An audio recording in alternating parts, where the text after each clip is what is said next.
안녕하세요. 구산 이야기를 담은 친구 같은 성주방송 92.7MHz 손정자의 누구나 인생은 처음이다에서 오늘은 목민심서 공부하는 소방관 모임인 목공소와 전직 문화체육관광부 노한동서기관의 고백을 이야기하려고 합니다. 먼저 경북 안동소방서가 불 끄는 소방관답게 마음의 불도 끄기 위해 고전을 들고 나섰습니다.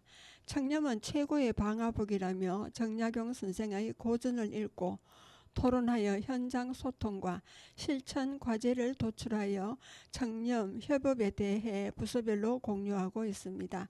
지난달부터 안동소방서는 청렴과 소통 문화를 확산하고자 조직 문화 새로 고침 F4 프로젝트의 하나로 목공소, 목민심서, 공은 공부하는 소는 소방관을 운영 중입니다. 목민심서는 조선 후기 실학자 정약용 선생이 집필한 지방관리가 지켜야 할 청렴과 도리를 담은 행정지침서입니다. 이 책은 관료사회의 부패를 경계하고 백성을 섬기는 올바른 자세를 강조하고 있는데 소방관들이 이를 함께 읽고 토론한다는 점이 눈길을 끕니다. 소방서는 안동소방서 북카페와 각 안전센터에서 매월 1회 열립니다. 소방행정과 구조구급센터, 안전센터, 순환구조대 등 다양한 부서 직원들이 모여 청렴한 공직자의 마음가짐을 되새기고 현황과 업무 계획을 공유하며 내외근 간 심리적 거리를 좁히고 있습니다. 지난달과 이달 열린 모임에서는 각각 9명이 참석해 청심, 마음을 맑게 함과 사물을 깊이 살핌을 주제로 토론했습니다. 이 과정에서 상대방 존중과 배려, 깊이 업무 떠넘기지 않기, 체계적인 인수인계, 의사결정 시 의견 청취 등 실천 과제를 뽑아 부서별로 공유 이행 중입니다. 안동소방서는 오늘 12월까지 목공소를 운영할 계획으로 있습니다. 김병각 안동소방서장은 목공소는 단순한 독서 모임이 아니라 소방공직자로서의 바른 마음가짐을 현장에 적용하는 훈련이라며 청렴은 우리 조직을 지키는 최고의 방화복이라고 말합니다. 청렴, 따스한 사회를 지향하는 마음입니다. 오영주 서귀포 표선면 맞춤형 복지팀장의 말도 있습니다. 청렴은 기원전부터 인류가 지켜야 할 가치로 여겨져 왔습니다. 유학의 창시자 공자도 군자는 청렴하고 소인은 탐욕스럽다라는 말로 청렴을 강조했습니다. 특히 지도자가 청렴하면 사람들이 따르고 사회가 안정된다고 했습니다. 조선시대 실학자 정약용 역시 목민심서에서 청렴한 관리의 조건으로 부패하지 않고 공정하게 업무를 수행하는 자세를 꼽았습니다. 기원전부터 청렴이 단순한 개인의 윤리적인 문제가 아닌 공동체와 사회 전체의 신뢰를 지탱하는 가치로 여겨져 왔습니다. 세상이 변해도 청렴이라는 가치는 변함없이 중시되고 있습니다. 반부패, 사회정의, 공직자윤리라는 이름으로 여전히 더 강조되는 느낌입니다.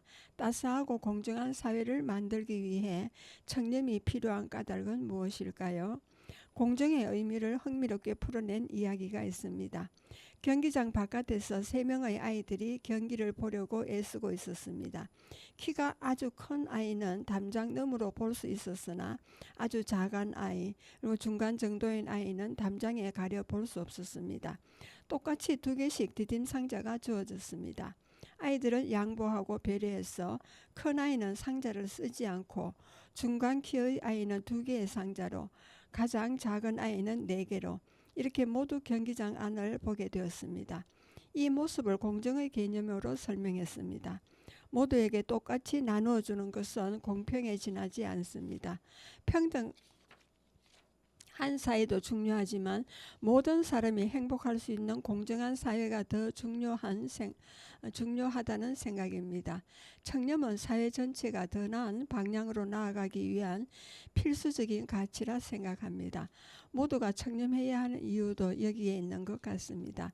불공정으로 인한 피해는 고스란히 사회적 약자와 소외된 이들에게 되돌아갈 수밖에 없습니다. 청렴은 단순히 법을 지키는 것이 아닌 더 나은 사회를 꿈꾸고 함께 살아갈 수 있게 만드는 양심이자 기준입니다. 결국 청렴은 정의롭고 따뜻한 공동체를 이루는 첫걸음이라 생각합니다. 목민심서의 핵심은 조선 후기의 실학자 정약용이 저술한 관료와 지도자의 도리에 대한 교훈서입니다. 이 책은 관리로서의 덕목과 백성을 다스리는 방법을 다루며 청렴하고 올바른 정치를 펼쳐야 할 지도자에게 필수적인 덕목을 제시합니다. 정약용은 부패하고 무능한 관료들로 인해 고통받는 백성들을 구제하기 위해 관리가 갖춰야 할 윤리적 기준과 실천 방법을 구체적으로 설명합니다. 목민심서는 정치적 리더십, 정의와 같은 주제를 통해 지도자로서의 올바른 자세를 가르치는 고전적 정치 철학서로 평가받고 있습니다. 정의를 보면 조선 후기 실학자 정약용의 문집에서 정약용이 전라도 강진에서 귀양살이를 하다가 해배되던 해인 1818년 순조 18년에 완성한 것으로 우리나라와 중국의 역사서를 비롯해 자, 집 등에서 치민과 관련한 자료를 뽑아 수록함으로써 지방 관리들의 폐해를 제거하고 지방 행정을 쇄신하기 위해 지은 것입니다. 저작 배경을 보면은 정약용은 어려서부터 부친의 임지를 따라다니면서 백성을 다스리는 것을 익혔습니다. 그 후 검정 찰방과 곡산 군수로서 직접 백성을 다스렸으며 18년 동안의 강진 귀양살이를 통해 백성이 국가 권력과 관리의 횡포에 도저히 배겨내지 못하는 것을 누구보다도 소상하게 알게 되었습니다. 이러한 배경으로 목민심서가 저술되었습니다. 권두에 목민이 얼마나 어려운 것인가와 목민을 책임진 지방 수령들의 기본 자세가 얼마나 숭엄해야 할 것인가 하는 목민의 뜻을 밝힌 저서입니다. 주요 내용을 보면 제1편 부임에서 제4편 예민까지는 목민간의 자세를 다루고 있습니다. 목민관의 선임의 중요성과 청렴, 절금의 생활신조, 백성 본의의 봉사정신 등을 주요 내용으로 들고 있습니다. 수령은 건민의 직으로서 다른 관직보다 그 임무가 중요하므로 반드시 덕행과 신망, 위신을 갖춘 적임자를 임명해야 한다고 강조했습니다. 수령은 언제나 청렴, 절금을 생활신조로 명예와 재리를 탐내지 말고 뇌물을 절대 받지 말며 수령의 본문은 민에 대한 봉사정신을 기본으로 삼아 국가 정령을 빠짐없이 알리고 민의의 소재를 상부 관청에 잘 전달하고 상부의 부당한 압력을 배제해 민을 보호할 것을 주장했습니다. 그리고 제5편 이전에서는 광기 숙정을 전제로 아정과 군교, 문조의 단속을 엄격히 하고 별감의 임용을 신중히 하되 현인의 청거는 수령의 중요한 직무이므로 각별히 유의할 것을 당부했습니다.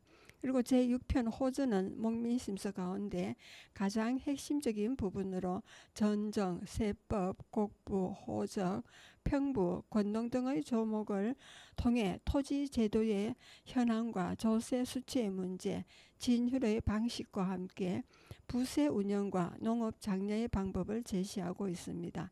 농업 진흥과 민생 안정을 위해 호적 정비와 전정, 세법 등 부세 제도의 개선을 통해 권농과 흥산의 부국책을 도모할 것을 내세우고 있습니다. 정약용은 지방 수령의 직무 중 가장 어려운 일을 전정으로 보고 양전에 있어 관료들이 진전, 결이라 빙자하고 협접하는 일을 제거해 아래로 백성에게 해가 없고 위로 나라에 손이 없어야 합니다. 결부법은 불편한 방식이며 또 초지는 토성이 바뀌는 것이므로 양전에 유의해 국가 재정 확립에 힘쓸 것을 주장했습니다. 그는 지방 재정 운영의 개선을 위해 재정 진세를 바로잡아 밝히고 다음으로 이속의 횡령을 방지하고 또 징수에 있어서 부유층에서 걷고 문수에 따른 관리를 정확히 할 것을 제안했습니다.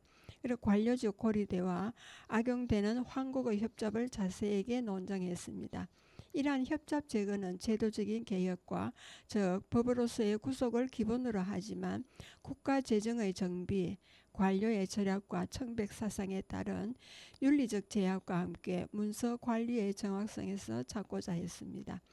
진정 관리에 대해서는 농민들이 다시 갈아먹게 하며 세를 무겁게 하지 말며 상경전을 진전이라고 속이는 일을 밝히고 합리적인 관리 방안으로 어린 도법을 쓰자고 주장했습니다. 그리고 강진현의 정결 잡세와 부가세를 법전에서 규정하는 기본적인 전 1결의 세와 대조해 법정 이외의 것을 모두 횡령이라고 지적하며 농민과 국가의 중간에서 이루어지는 협잡을 제거하자는 방향에서 조세 관리 개혁을 논했습니다.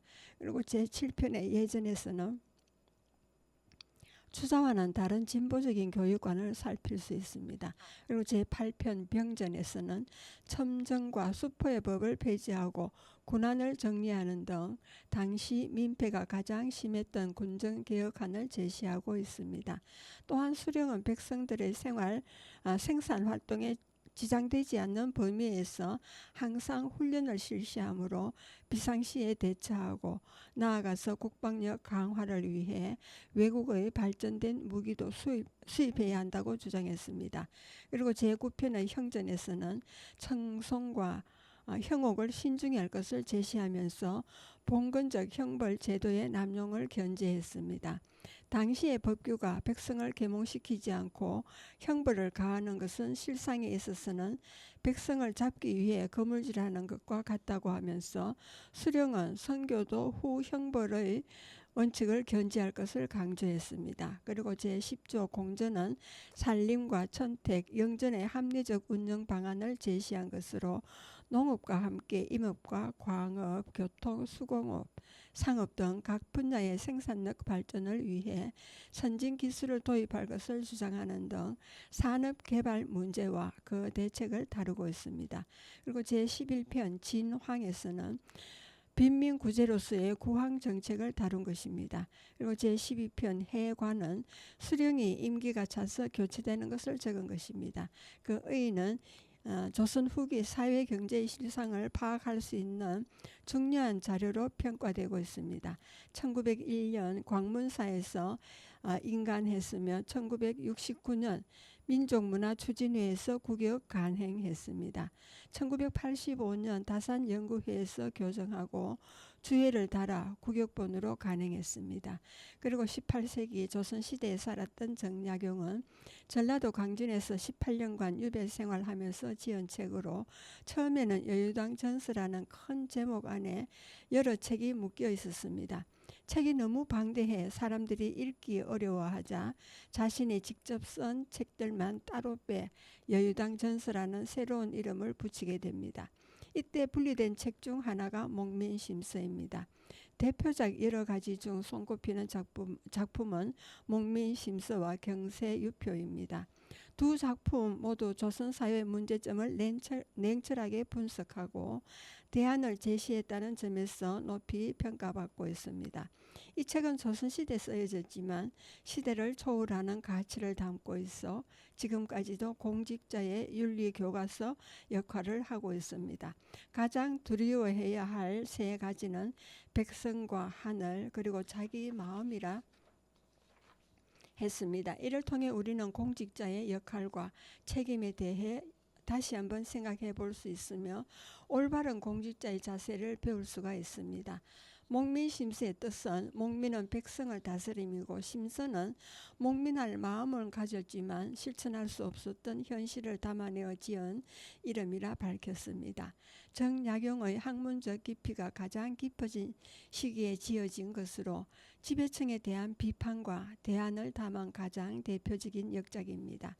백성을 정치의 주체로 끌어올리고 지배층을 부정한 것이 아니라 백성은 어디까지나 지배층이 포용하고 아껴야 할 대상으로 상정했습니다. 다시 말해 정약용은 목민 심서를 가지고 유교적 정치 질서 속에서 청렴과 예민을 통해 현실적 문제를 해결하기 위한 대안을 제시한 것입니다. 대하 역사소설 목민심서에서 개혁가 정약용의 일대기를 다룬 작품입니다. 철저한 자료 수집과 고증으로 조선 후기의 사회상을 재현했을 뿐만 아니라 문학적 성취를 훌륭히 이루어냈다는 평가를 받고 있습니다.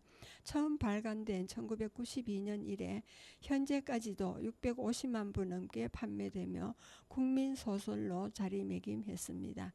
그리고 목민심서의 세 가지 핵심 포인트입니다. 첫 번째는 청렴함의 중요성입니다. 지도자는 청렴을 가장 중요한 덕목으로 삼아야 한다. 정약용은 청렴을 가장 중요한 지도자의 덕목으로 강조했습니다. 관리가 부패하면 백성은 고통받고 나라가 쇠퇴한다고 경고하며 부패를 척결하고 공정한 행정을 펼치는 것이 백성을 위해 반드시 필요하다고 설파합니다. 공정한 정치와 청렴한 관리의 역할이 강조된 이 부분은 현대 정치에서도 여전히 큰 교훈을 주고 있습니다. 그리고 두 번째로는 백성 중심의 정치가 되겠습니다. 백성은 나라의 근본입니다. 정약용은 백성을 나라의 근본으로 삼고 백성을 잘 다스리는 것이 국가의 흥망을 결정짓는 핵심이라고 말합니다. 지도자는 백성의 고통을 먼저 이해하고 그들의 삶을 개선하기 위해 헌신해야 하며 백성의 안녕과 복지를 최우선으로 삼는 정치가 중요하다고 강조합니다. 이 책은 민본주의 정치 철학을 바탕으로 백성의 삶을 먼저 생각하는 지도자의 역할을 명확히 설명합니다. 그리고 세 번째로는 실천적 리더십입니다. 말로만 가르치는 것이 아니라 스스로 모범을 보여야 합니다. 목민심서는 단순히 이론적인 가르침에 그치지 않고 지도자가 직접 행동으로 실천해야 함을 강조합니다. 지도자는 스스로 모범이 되어 정의롭고 공정하게 백성을 대해야 하며 백성에게 중요한 것을 해결하기 위해 행동하는 실천적 리더십이 중요하다고 설파합니다. 지도자의 실천적 자세와 책임감은 오늘날 리더에게도 필수적인 요소입니다. 이 책을 추천하는 이유는 목민심서는 리더십과 정치 철학에 관심이 있는 사람들에게 필수적인 도서입니다. 특히 정치인과 공무원, 경영자 등 지도자로서의 책임감을 갖추고자 하는 이들에게 큰 도움이 됩니다. 청렴한 리더십과 백성을 위한 정치를 배우고 싶은 모든 이들에게 필독서로 추천됩니다. 목민심서는 리더의 덕목과 청렴의 가치를 실천하는 방법을 가르쳐주는 책으로 현대의 정치와 사회에서도 중요한 통찰을 제공합니다. 정약용의 철학과 교훈은 오늘날 리더십을 고민하는 사람들에게 많은 영감을 줄 수 있으며 특히 청렴과 실천적 리더십의 중요성을 되새기게 합니다. 리더로서의 책임감을 배우고 싶은 사람들에게 강력히 추천합니다. 종합을 해보면 목민심서는 청렴하고 정의로운 지도자의 덕목을 다룬 고전적 정치 철학서로 백성을 위한 실천적 리더십과 청렴한 정치의 중요성을 강조합니다. 또 정치, 경영, 사회 지도자들에게 깊은 교훈을 제공하며 공정하고 청렴한 리더십을 지향하는 사람들에게 중요한 지침서가 될 것입니다. 백성 중심의 정치 철학을 배우고 지도자로서의 올바른 자세를 정립하고자 하는 모든 정치인과 지도자, 모든 사람들에게 필독서입니다. 여러분은 지금 성주 FM 92.7MHz에서 손정자의 누구나 인생은 처음이다를 듣고 계십니다. 잠시 쉬었다 가겠습니다. 김국환의 타타타가 되겠습니다.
한 세상 걱정조차 없이 살면 무슨 재미 그런 게 도리다소.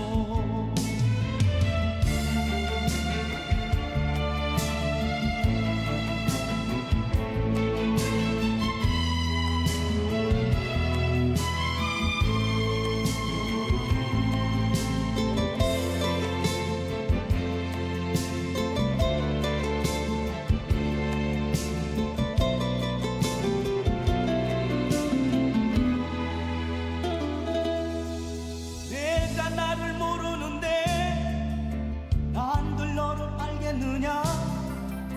한치 앞도 모두 몰라 다 안다면 재미없지.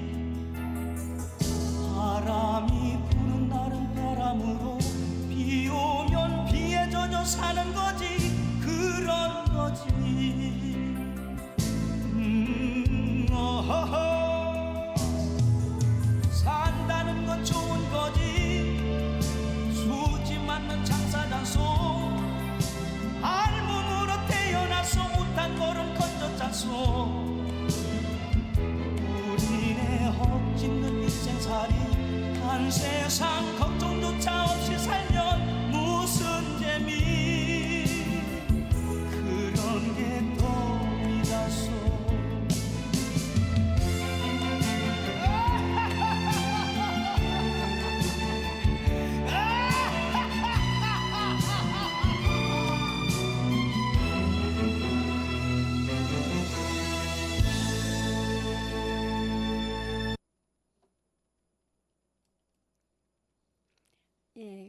계속하겠습니다. 이번에는 나라를 위해서 일한다는 거짓말에 대해서입니다. 전지의 국가기관 소속 서기관 노한동 문화체육관광부 소속의 고백이 되겠습니다. 나는 대한민국 정부에서 10년 동안 일했고 그 무의미한 일을 스스로 그만두었다는 말로 시작하는 한국 공직사회와 공무원에 관한 폭탄과 같은 책입니다. 행정고시를 패스하고 문화체육관광부에서 10년을 일하다가 스스로 그만둔 전직 서기관이 쓴 책입니다.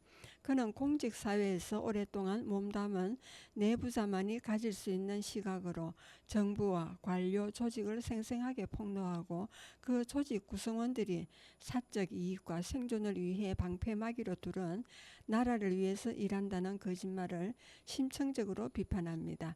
무기력 한 일상과 좌절, 가짜 노동과 쓸데없는 규칙, 구조적 비효율과 책임 회피의 메커니즘으로 가득한 공직사회의 특성을 전면적으로 파헤칩니다.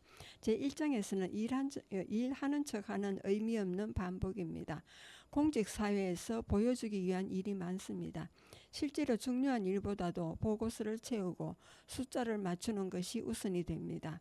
서류 더미 속에서 하루가 다 가고 정작 정책의 실효성은 뒤처리 됩니다. 공무원들은 일하는 척 바쁜 척 하지만 결국은 같은 일을 돌고 도는 무한한 루프에 갇혀버립니다. 그리고 2장에서는 결정하지 않는 조직입니다. 공무원 사회에서는 누구도 먼저 결정하려 하지 않습니다. 책임을 지기 싫어하는 문화가 자리 잡아 위에서 결정해 주길 기다리는 일이 다반사입니다. 그러다 보니 작은 사안 하나에도 결제 라인이 길어지고 중요한 정책 결정이 지연됩니다. 결국 문제를 해결하기보다 시간이 해결해 주길 기다리는 분위기가 조성됩니다. 제3장에서는 정치에 휘둘리는 행정입니다. 공직사회는 정치적 위압에서 자유롭지 않습니다. 특히 정권이 바뀔 때마다 조직의 방향이 크게 흔들립니다. 정치권의 입맛에 따라 정책이 바뀌고 전문 선거는 무관한 인사가 단행됩니다. 공무원들은 자신의 신념을 지키기보다 정권의 흐름에 따라가며 살아남는 법을 익히게 됩니다. 제4장은 숫자 노름이 된 성과평가입니다. 공직사회에서도 성과평가가 있지만 대부분 형식적인 절차에 불과합니다. 중요한 것은 실제 성과가 아니라 좋아 보이는 결과물을 만들어내는 것, 의미 없는 보고서와 통계 수치를 늘어놓으며 성과를 부풀리는 것이 공공연한 관행이 되었습니다. 그리고 제5장에서는 변화는 가능한가입니다. 그렇다면 이런 공직사회에서 변화는 가능할까? 저자는 변화를 위해서는 조직 내부의 문화부터 바뀌어야 한다고 강조합니다. 굳이 바꿀 필요가 있을까라는 안일한 태도를 버리고 실질적인 개선을 고민해야 한다는 것입니다. 하지만 현재의 공무원 사회에서는 그 변화조차도 요원해 보입니다. 나라를 위해서 일한다는 거짓말은 우리가 믿어온 공직사회의 실상을 여과없이 보여줍니다. 거대한 시스템 안에서 개인은 무력해지고 그 안에서 살아남기 위해 타협하는 법을 배웁니다. 이 책은 단순한 비판을 넘어 공직사회가 나아가야 할 방향에 대한 고민을 던집니다. 공무원 사회를 궁금해하는 사람 혹은 공직개혁에 관심 있는 사람이라면 꼭 읽어볼 만한 책입니다. 우리가 막연히 신뢰했던 시스템의 허상을 낱낱이 파헤칩니다. 먼저 제자는 첫 번째로 정치인들이 자주 인용하는 나라를 위해서 일한다는 말을 강력하게 비판합니다. 이 말은 많은 사람들이 자연스럽게 믿고 따르기 때문에 정치인들이 자신들의 의도를 숨기거나 잘못된 정책을 밀어붙일 때 자주 사용되는 구호입니다. 하지만 저자는 이 구호가 실제로는 대중을 속이기 위한 도구일 뿐이라고 주장합니다. 정치인들이 나라를 위해서 일한다는 말을 사용하는 순간 그들의 진짜 목적은 개인적인 이익이나 당파적인 목적이 숨겨져 있다는 점을 강조합니다. 저자는 이를 통해 우리가 얼마나 쉽게 정치적 허구에 쏟고 있는지를 비판하며 국민들이 정치적 현실에 대한 비판적 시각을 가지도록 유도합니다. 그리고 다음으로는 정치 권력의 불균형과 대중의 무지입니다. 책에서는 정치 권력의 불균형에 대해서도 중요한 논점을 다룹니다. 정치인들이 국민을 대표한다고 주장하면서도 실제로는 소수의 권력층과 결탁하여 자신들의 이익을 챙긴다는 사실을 고발합니다. 저자는 정치인들이 자기들의 세력만을 유지하고 대중의 기대와 현실을 철저히 외면하는 방식을 날카롭게 비판합니다. 특히 저자는 대중의 무지와 무비판적인 자세를 지적하며 정치인들이 국민의 의견을 무시하고 그들의 의도를 달성하는 과정에서 어떤 불공정한 방법들이 동원되는지를 밝힙니다. 이 책은 독자들에게 정치의 이면을 이해하고 그 속에서 벌어지는 권력 싸움과 이익 충돌을 명확하게 보여줍니다. 그리고 다음은 정치적 언어의 왜곡입니다. 중요한 또 다른 점은 정치적 언어의 왜곡입니다. 저자는 정치인들이 자신의 권력을 확립하기 위해 사용하는 나라를 위해 일한다는 말을 어떻게 왜곡시켜 나가는지를 설명합니다. 이를 통해 정치인들은 국민의 동의를 얻기 쉽고 자신의 잘못된 결정을 합리화하는데 이 말을 자주 사용합니다. 이러한 정치적 언어의 조작이 국민을 통제하는 방법 중 하나라고 지적하며 정치적 언어의 왜곡이 어떻게 사회에 큰 영향을 미치는지에 대해 분석합니다. 독자는 이 책을 통해 우리가 사용하고 듣는 정치적 언어에 대해 더 깊은 이해를 하게 되며 그 언어의 의미를 분별할 수 있는 능력을 키울 수 있습니다. 다음으로는 사회구조와 개인의 자유입니다. 또 사회구조와 개인의 자유에 대해서도 깊이 있는 논의를 펼칩니다. 저자는 우리가 흔히 믿는 국가라는 개념이 어떻게 개인의 자유를 억압하는 도구로 변질될 수 있는지에 대해 설명합니다. 정치권은 종종 국가의 이익을 내세우며 개인의 자유를 제한하는 법과 제도를 만들어가는데 저자는 이 과정에서 국가 권력이 과도하게 확장되는 위험성을 경고합니다. 책 속에서는 또한 개인과 사회의 관계에 대한 철학적인 성찰이 담겨 있습니다. 이 저자는 개인의 권리와 자유를 지키기 위한 방법을 제시하며 우리가 국가에 의해 억압되지 않기 위해 무엇을 해야 하는지에 대해 고민하게 만듭니다. 그리고 문학적인 특성을 봤을 때 먼저 직설적이고 날카로운 문체입니다. 저자는 이 책을 통해 날카로운 사회적 비판을 전합니다. 그의 문체는 매우 직설적이고 도전적입니다.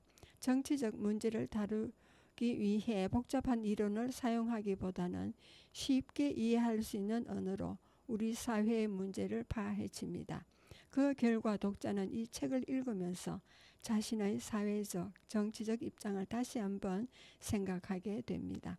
저자는 각 장마다 사회와 정치의 현실을 여실히 드러내는 사례를 제시하며 그 속에서 불공정과 부조리를 날카롭게 비판합니다. 이 점에서 단순한 정치적 서적을 넘어서 우리 사회의 본질에 대한 깊은 통찰을 제공합니다. 그리고 실용적이고 현실적인 교훈입니다. 이 책은 이론적 논의에 그치지 않고 독자에게 실질적으로 어떻게 대처해야 하는지에 대한 교훈을 제공합니다. 노한동은 단순히 비판에 그치지 않고 정치적 현실을 어떻게 변화시킬 수 있을지에 대한 해결책을 제시합니다. 이는 독자들에게 실용적인 문제 해결의 힌트를 제공하며 사회적 변화를 일으킬 수 있는 실질적인 방법을 제시하는 데 초점을 맞춥니다. 그리고 개인적인 감상입니다. 나라를 위해서 일한다는 거짓말은 우리 사회에서 정치와 권력의 구조를 이해하는 데 중요한 책입니다. 저자는 나라를 위해 일한다는 말을 어떻게 권력자들이 자기 이익을 추구하는 도구로 사용하는지에 대해 치밀하게 파헤치고 있습니다. 책을 통해 우리는 정치인들이 자주 사용하는 선동적인 언어의 본질을 분별할 수 있게 되며 그들의 말 속에 숨겨진 의도를 알아차리게 됩니다. 또한 권력의 불균형과 사회적 불평등을 비판하며 그 속에서 정치적 책임을 지고자 하는 사람들의 의무에 대해 다시 한번 생각하게 만듭니다. 노한동의 글은 단순한 비판이 아니라 사회적 변화의 필요성을 강력하게 일깨워줍니다. 마지막으로 나라를 위해서 일한다는 거짓말은 정치적 현실을 날카롭게 비판하고 우리가 듣고 보는 정치적 언어가 어떤 방식으로 왜곡되고 남용되는지를 명확하게 보여주는 책입니다. 책을 통해 우리는 정치적 허구와 그 속에 숨겨진 진실을 알게 되고 더 나아가 정치적 책임을 다하기 위한 방법을 고민하게 됩니다. 여러분은 지금 성주 FM 92.7MHz에서 손정자의 누구나 인생은 처음이다를 듣고 계십니다. 잠시 쉬었다 가겠습니다. 조항조의 거짓말이 되겠습니다.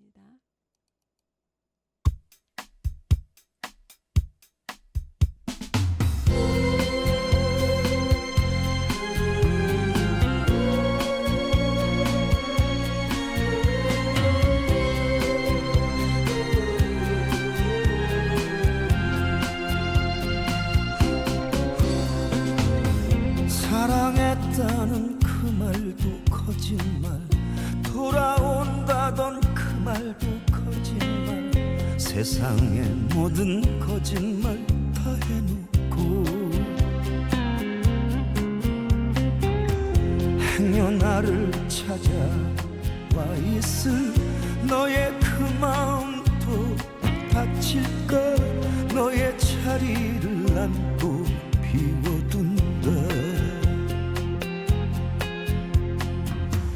이젠 더 이상 속아선 안 되지, 이젠 더 이상 믿어선 안 되지. 하지만 그게 말처럼 쉽지 않아. 다시 한 번만 더 나 너를, 다시 한 번만 더 너에게 나를 사랑할 기회 주어본다. 어떤 사랑으로 나의 용서에 답하련지, 또 잠시 날 사랑하다 떠날 건지. 마치 처음 날 사랑하듯 가슴 뜨겁게 와 있지만 난 왠지 그 사랑이 두려워. 오직 나만을 위한 그 약속과 내 곁에서 날 지켜준다는 말, 이번만큼은 제발 변치 않기.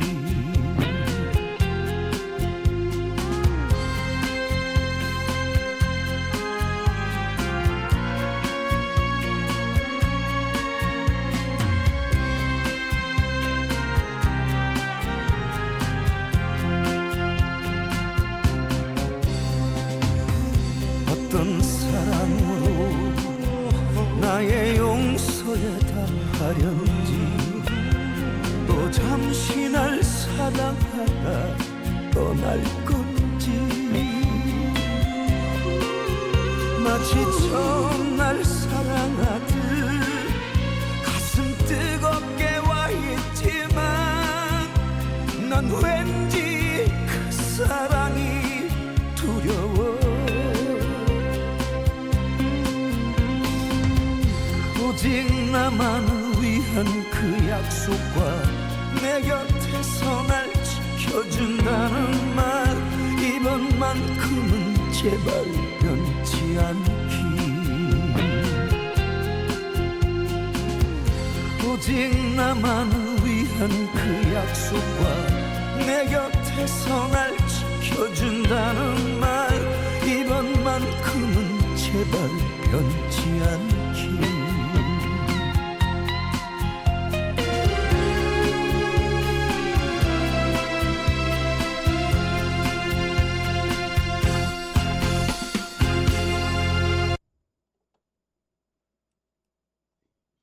예, 계속하겠습니다. 이번에는 공직사회라는 이상한 세계에 대해서입니다. 한때는 공무원이 되기 위해 치열한 경쟁이 있었습니다. 그러나 공무원의 절반은 이직을 희망하고 공시 경쟁률도 한창 때인 절반 이하로 떨어지며 역대 최대치를 갈아치우고 있습니다. 공무원 일반 퇴직 현황에 따르면 지난 5년간 5년차 미만 퇴직자는 2배 이상 늘었고 5에서 7년차 퇴사자는 3배 이상 증가했다고 합니다. 이 책은 공무원에 관한 정확하고 날카롭게 쓴 책으로 행정고시를 패스하고 문화체육관광부에서 10년을 일하다가 스스로 그만둔 전직 노한동 서기관에 쓴 책으로 기대가 됩니다. 공직사회는 역설로 가득 찬 곳, 복잡한 현실을 4분 만에 읽을 수 있는 한 장의 보고서로 이해하려고 하고 현장과 갈수록 멀어지게 된다고 합니다. 대통령은 5년이면 바뀌고 정무직 장차관은 1, 2년이면 바뀌지만 일반 공무원은 30년 이상 한 분야에서 근무하게 됩니다. 나라 운영의 큰 방향은 민주주의 원리에 의해 임명되는 정무직에 따라 바뀌어도 이를 보좌하고 수행하며 장기적인 시각을 갖춰 세밀한 정책을 다루는 주체는 전문성을 갖춘 기술 관료가 하게 됩니다. 하지만 저자는 지금의 공직사회에서 진정한 의미의 기술 관료가 있는지 공직사회의 무능과 무기력은 때로는 불법을 넘나드는 지시를 서슴없이 하는 집권 세력의 리더십 때문이라고 말합니다. 공직사회를 포장하는 것은 나라를 위한 일이라는 이상이지만 그 속을 자세히 들여다보면 참된 의미의 공익은 흐려진 채 무수한 비효율적 관습이 일상화된 이상한 세계가 펼쳐져 있을 뿐이라 합니다. 공무원은 나름대로 공익을 위한다는 다짐과 이상으로 이 길을 선택합니다. 그러나 시간이 지날수록 그 다짐은 현실의 공직사회와 충돌하며 마모되어 공직사회가 이 악순환을 반복하는 한 진정으로 나라를 위해 일한다는 말은 공허한 구호에 지나지 않을 것입니다. 저자는 이러한 공허함이 바로 영리해서 무능한 관료의 모습으로 복잡하고 모순된 구조 안에서 관료는 생존과 나름의 성공을 위해 체제에 맞춰 영리한 방식을 찾아가지만 이는 공직사회의 전반적인 무능으로 이어지게 됩니다. 결국 성과보다는 수능이 더 큰 가치를 인정받는 환경에선 개인의 능력은 제대로 발휘되지 못하고 조직 전체의 발전을 정체될 수밖에 없습니다. 끝말과 매김과의 서름 중에서 한 말입니다. 이 책을 읽으니 세월호, 이태원, 오송 참사, 제주 항공사고가 차례로 떠오릅니다. 이 사고를 통해서만 봐도 우리 국민들이 공직자들을 신뢰하지 않는 이유는 많습니다. 오송 지하차도 참사만 봐도 검찰은 미호강 제방의 관리 책임이 청주시에 있다고 보는 반면 청주시는 하천법과 환경부 지침을 토대로 국가하천공사구간의 관리 책임 주체를 하천 적용 허가권자인 금강구역 환경청으로 꼽으며 서로의 책임을 회피하기 일쑤입니다. 제주 항공사고에서도 콘크리트 둔덕을 설치한 시공사의 책임을 물으면 끝일까요? 관계 당국은 또 빠지는 모양새입니다. 지금 우리나라가 처해 있는 현실이 매우 답답합니다. 실질적인 문제를 해결해야 사회와 나라는 발전합니다. 윗사람의 심기를 맞추고 줄을 잘 서는 데만 노력한다면 더 이상 희망 없는 것입니다. 국민들이 공직자를 신뢰하고 공직사회가 밝고 투명해지기를 책을 통해 다시 생각해 보게 합니다. 그리고 가짜 노동 없애야 공직사회 살아나는 이야기입니다. 공직사회가 위기입니다. 각종 비위로 징계 처분을 받은 공무원은 늘고 인재 수급을 위한 공채는 외면하는 상황입니다. 실제 지난해 구급 공채 경쟁률은 32년 만에 최저치를 기록했습니다. 입신양명의 상징이던 5급 공무원 공채 경쟁률도 2020년 소폭 반등한 이후 다시 급락하고 있습니다. 반면 재직기간을 1년도 채우지 못하고 퇴직한 국가공무원은 2023년 3,021명으로 최근 10년 중 가장 높은 수치를 보였습니다. 지난달 나라를 위해서 일한다는 거짓말을 출간한 노한동 작가는 2023년 4월 문화체육관광부 4급 서기관으로 승진하자마자 퇴직했습니다. 행정고시에 합격해 5급 사무관으로 일한 지 10년 만에 내린 결정입니다. 경력 말미에는 대통령실 파견 제의도 받은 참이었습니다. 최근 매일경제와 만난 그는 퇴직을 결정한 계기를 묻자 특별한 사건은 없었다며 다만 오랜 시간 공직사회에서 경험한 다양한 헛짓거리를 통해 얻은 무기력에서 벗어나고 싶었다고 밝혔습니다. 노 작가는 공직사회가 겉으로는 공익을 위한 체계를 자처하면서 또 정작 본질적인 일은 치열하게 외면하고 있다고 꼬집었습니다.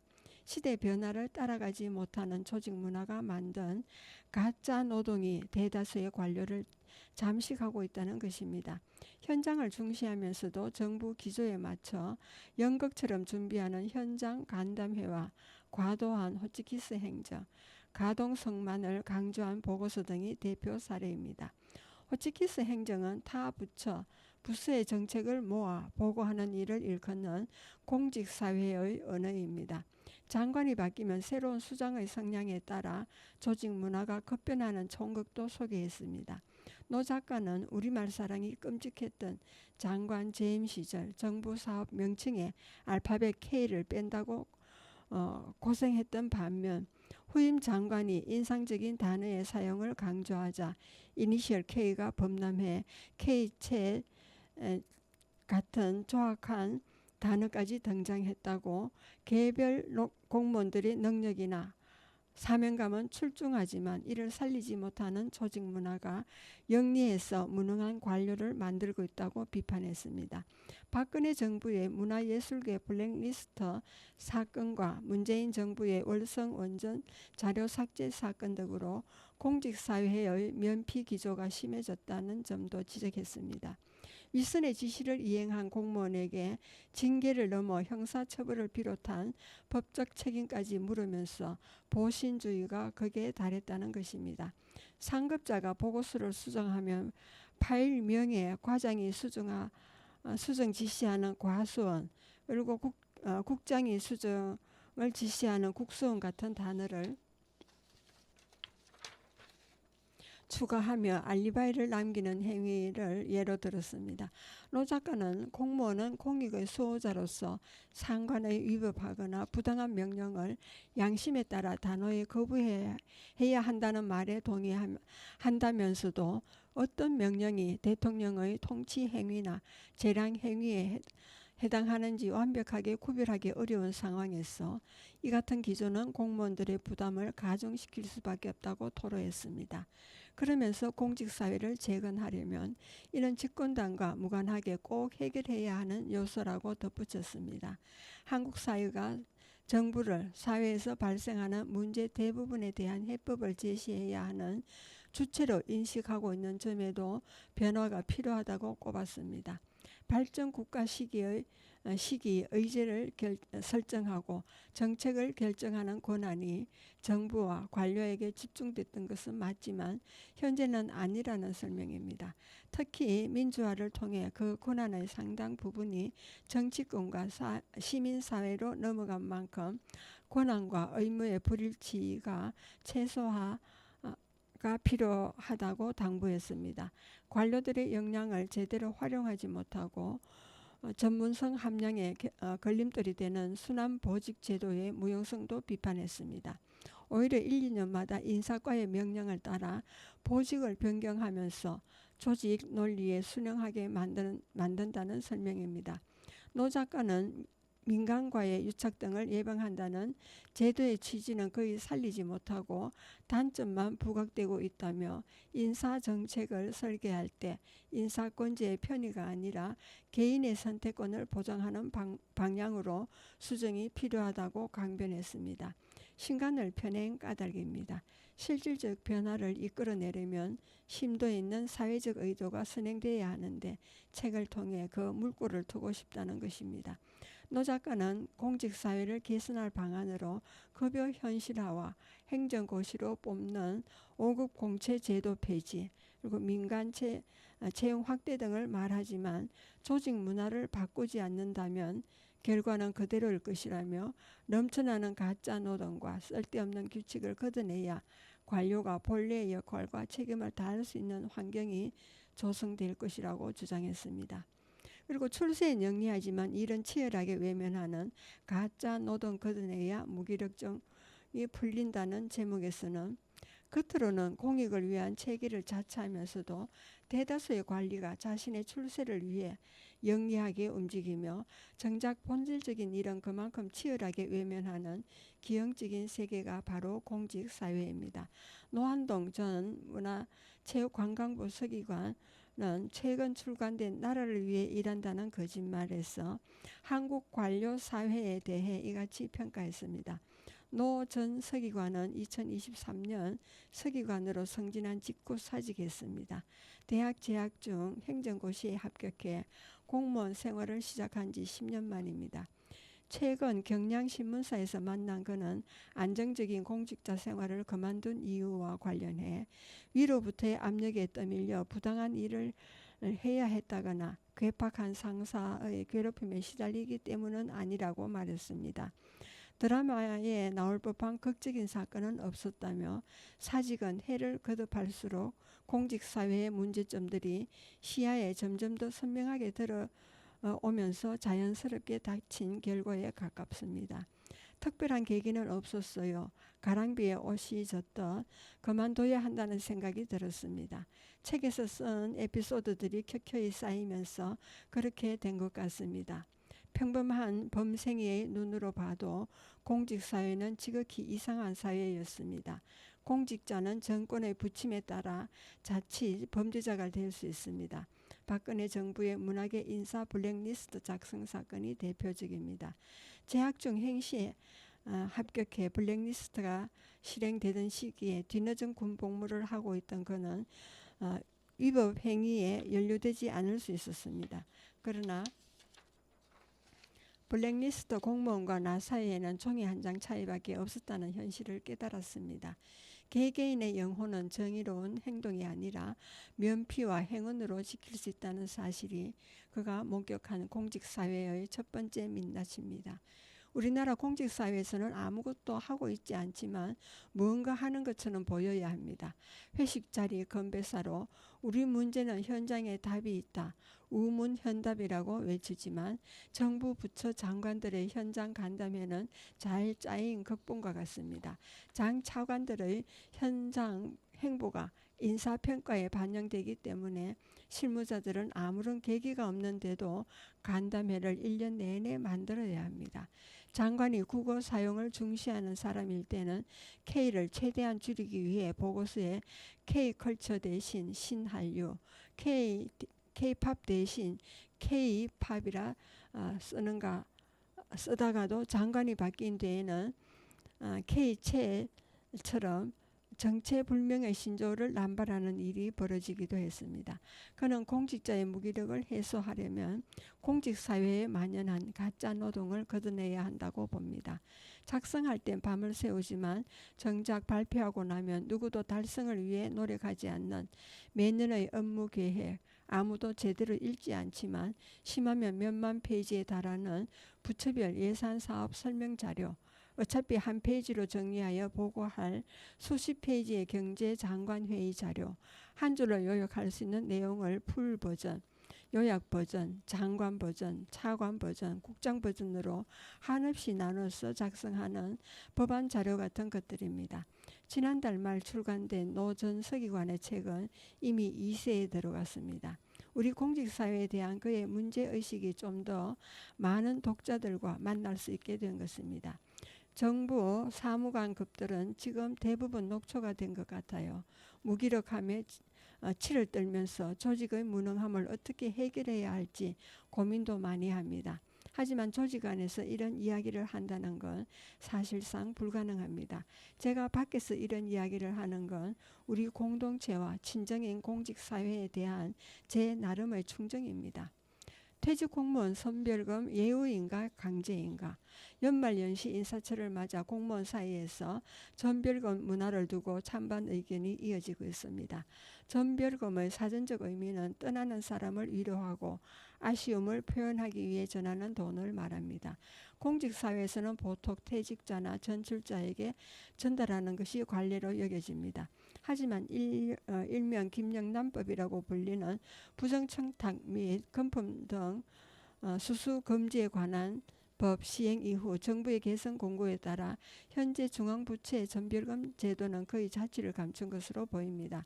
서울, 경기, 인천 등 수도권 지자체의 경우 지난 2010년 전후로 상조회 중심의 축이 조의금 문화까지 대부분 사라진 반면 성주를 포함한 경상권, 전라권, 강원권, 충청권의 일부 지자체는 여전히 상조회와 전별금 문화가 유지되고 있는 것으로 전해졌습니다. 기관 부서별로 상위 하나, 보통 근속 연수에 따라 월 교부에서 적게는 평균 2,000원에서 만원 가까이 공제금, 전별금을 거두는데 30년 근속 기준으로 360만 원에 이릅니다. 2년차 신입생까지 강제로 참여하는 구조를 두고 불만이 터져나오는 가운데 전별금이 선배 공무원을 예우하려는 취지에서 벗어나 사실상 준조세로 작용하고 있다는 지적이 만만치 않습니다. 관내 공무원 사이에서도 퇴직자를 위한 전별금 객출을 두고 의견이 엇갈리고 있습니다. 최근 성주군 공무원 노동조합 누리집에서는 전별금 객출에 따른 부담을 토로하는 글이 올라왔습니다. 작성자 A씨는 상조 회비는 이해하지만 퇴직자는 퇴직금을 따로 받지 않느냐며 신규 직원 월급이 얼마 된다고 이런 것까지 거두는 건지 매번 인사철마다 전별금 때문에 부담이 된다고 말했습니다. A씨의 글은 조회수 500회를 거듭하며 동료 공무원들의 이목을 집중시켰습니다.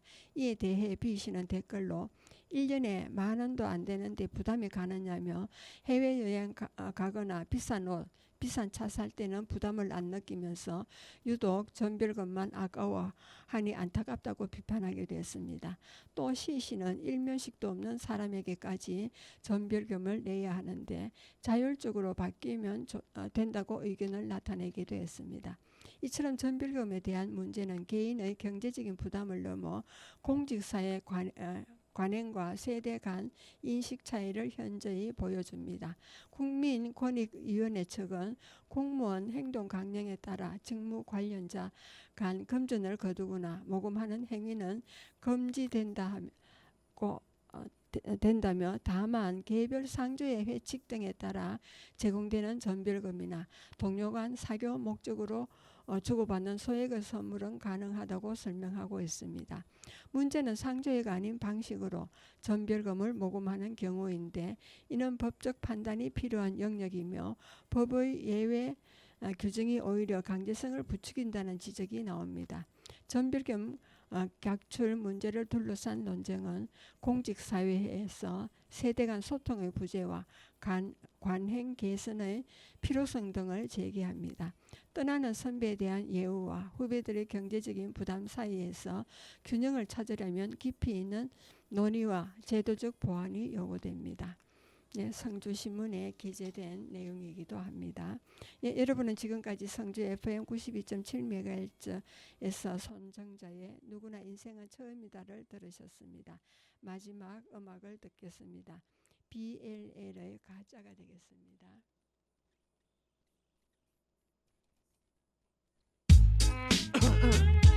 Yeah.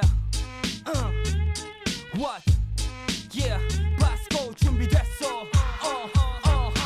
진짜와 가짜 세상에 꽉 찬 가짜 인간형에 대한 확실한 답장 타짜 겉에 보이는 수많은 유혹을 뿌리치기 위해 두 눈을 감자 머리끝부터 발끝까지 퍼버리 구찌 어머니 주머니 더럽고 화면폰 번거지 근데 결국 넌 빈 털털이 이건 어떠니 너는 핸드폰은 벙어리 어떠니 한때 난 요 잘나가던 깡패 막 나가던 펑스족 땡겨라 땡겨요 뒷조사 해보니 넌 택트 몰던 짠게 오빠 이미지 완전 깨 말끔한 얼굴과 정장 차림 옷과 살짝 떼본 미소는 그녀들의 꽃바 대한민국 오빠 건강해 정말 건장해 근데 출근하는 곳은 오빠 때려 부셔 눕혀 벗겨 껍데기 화려한 네 껍데기 때려 부셔 눕혀 벗겨 어쩌니 저쩌니 말만 안 써놓더니 때려 부셔 눕혀 벗겨 껍데기 화려한 네 껍데기 때려 부셔 눕혀 벗겨 어쩌니 저쩌니 말만 안 써놓더니 야 나는 뮤지션이라면서 우기던 그러면서 무대 위에 선 스타 구기던 이름값은 인류 쌍파는 이류 실력은 3류 음악은 바꾸 그녀를 갖고는 날 마음을 닫고도 난 사랑한다 말할 수 있어 박스도 나 고백해서 나는 일라밀려의 가장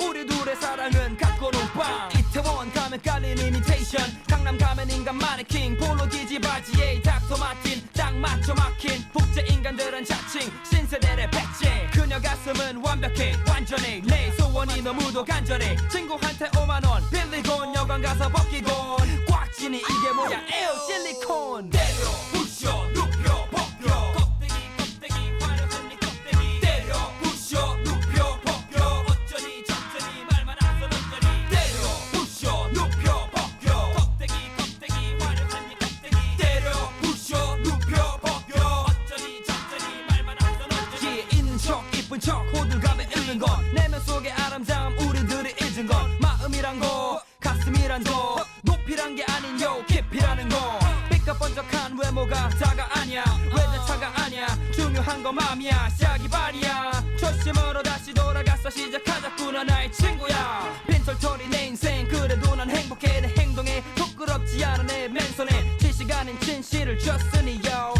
뭐니 해도 뭐니보다 낫지요 돈과 가오는 때론 몸에 해로운 중독성 강한 백색가루 헤로인 돈과 가오 때문에 자신 파는 너는 돈 때문에 몸 파는 트리플 X 헤로인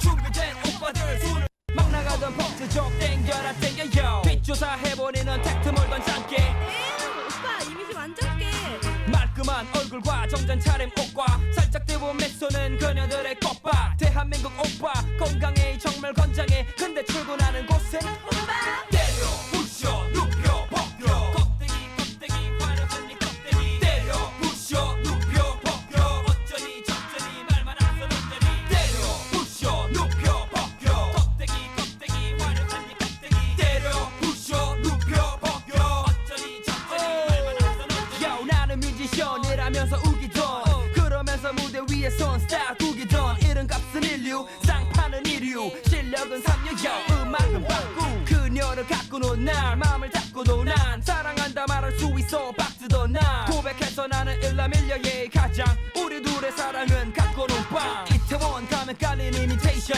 강남 가면 인간 마네킹 폴로 기지 바지에 닥터 마틴 딱 맞춰 막힌 국제 인간들은 자칭 신세대의 백제 그녀 가슴은 완벽해 완전해 내 소원이 너무도 간절해 친구한테 5만원 빌리곤 여관 가서 벗기곤 꽉 찌니 이게 뭐야 에어 실리콘 때려 부셔 눕혀 벗겨 껍데기 화려한